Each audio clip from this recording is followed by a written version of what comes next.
G'day humans, Chris Stead from Find here. I'm on the road and today I'm at Camp on Allyn, little campsite. Probably about an hour west of Dungog, an hour up from Maitland. As you head into the Chichester State Forest where you'll find Ladies Well and Mount Allyn Lookout. Now that would be the Allyn down there. Now we stay here for a couple of nights. Interesting campsite, I've got to say. Some pros, some cons.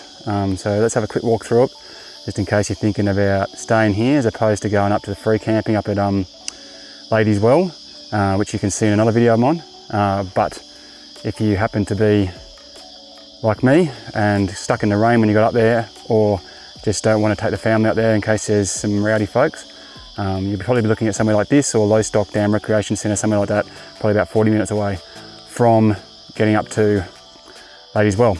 Anyway, I'll give you a quick tour. Okay, so first things first, up against that hill, that's the road.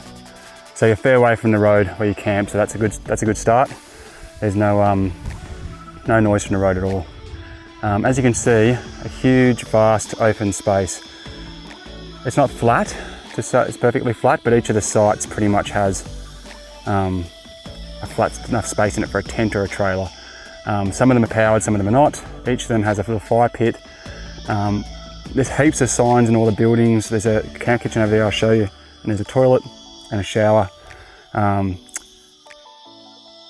There's wording on all the fences, there's signs everywhere. The only entrance down to the river is here, so no matter where you are, you can only get into the river there. The paddocks have got cows and horses around it, so it's a really pleasant place. The sun sets over that hill, so the 2 nights that we were here, we just got stunning sunsets. That side of it's really nice, really quiet, really nice sunsets. As you can see, there's absolutely no shade whatsoever. So there isn't one tree over 10 foot in the entire joint.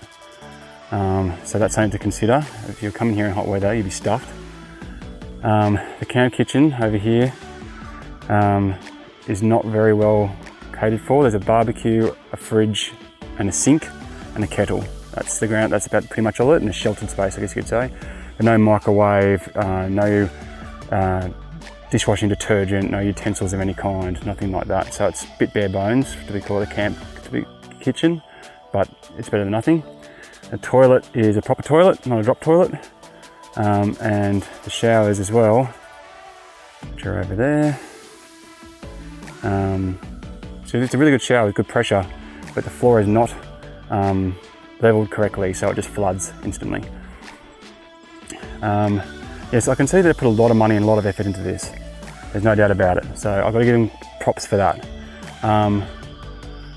What I can't abide, and I was really disappointed with, was when we got here, they positioned us right over there, and there was 2 caravans there at the time, and I've got 3 young children. I was like, no one wants to listen to that. So I said, can you just move us down this far corner where there's no one? So we can be away from them. We don't have to stress about their noise, they don't have to worry about our noise. So she said, yep, moved us down there. We went away for the day yesterday, and then came back, and they got back here, and this whole place was still empty except for this bloke, who they'd set up right up against our tent on that side, and on the other side, they'd set up a guy with a motorbike and a swag, who then promptly left at 5:40 in the morning and set up his motorbike right outside our tent. So all this space, you know, and they put them right up against us during the heat of COVID, and when we specifically asked to be away from people. So I do not get that. I was quite offended by it. I felt really sorry for the guy next to us, who then wanted to watch TV, and I was like, no mate, like, come on, we can use your TV. It's just ridiculous. Anyway, so that's really disappointed me. But other than that, just know what you're getting in terms of shade. Other than that, the space is really lovely. The position's pretty good. Like East Gresford's only about 5 minutes drive down the road. There's a pub there, there's a food shop there, there's a cafe there. It was really nice. And I'll just take you down to the river. And as you can see, like, it's a Wednesday at the moment, and in January, mid-January Wednesday, and it's pretty vacant. Like, I imagine it probably gets packed on the weekends. Now a little bit about price. It was $30 for a couple, and then $15 extra per kid, which was exorbitant, I thought.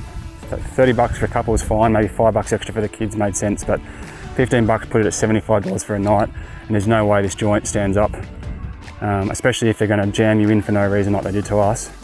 It's worth 75 bucks a night compared to other places that we've stayed. So I think they need to look at their pricing, because they don't have a playground, they don't have anything really to do other than, you can't feed the cows or feed the horses, you can't just walk down to the river anywhere. It's just not quite up to that price, at least not yet. And I kind of feel sorry for saying that, because I can see how much effort they've put into it, and I can see that they're trying to build it into something, but as it stands now in our experience, I think it's a little bit overpriced for a family.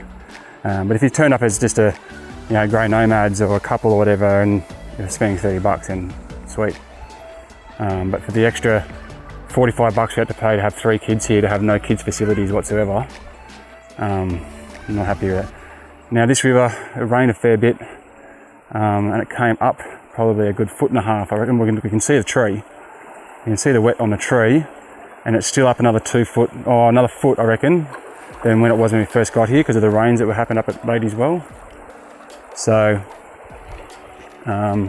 but like, you can still walk out there. It's still probably about waist deep, and it's not surging that much. So really nice spot down here to swim and hang. And if you've got the campsites that were just there, you can actually hear the river overnight and see it from where you're sitting. There's a couple of people, but for some reason they jam us all together down the other end. So lovely little spot down here.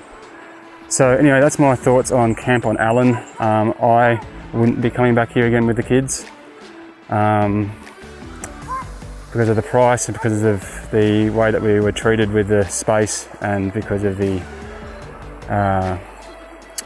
lack of facilities for children.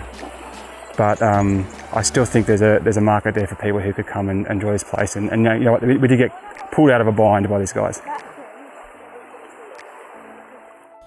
One thing you should know is that we got here, must have been just after they mowed the lawn. And we had a lot of rain, all the sun, probably growing like crazy. It's not their fault, but just there was grass on everything. Cut grass blades just on our feet, on the tent, over everything. So that's something to keep in mind. And also, I came down the driveway probably at about 30 k's an hour yesterday. I was just cruising down. I was even stopped for a better set of ducks, and then got a phone call telling me I was driving too fast. So that kind of attitude is... Anyway, I'm Chris Stead from Finder. Those are my thoughts on Camp on Allyn campsite, just south of the Chichester State Forest. I'm back on the road. See you at the next one.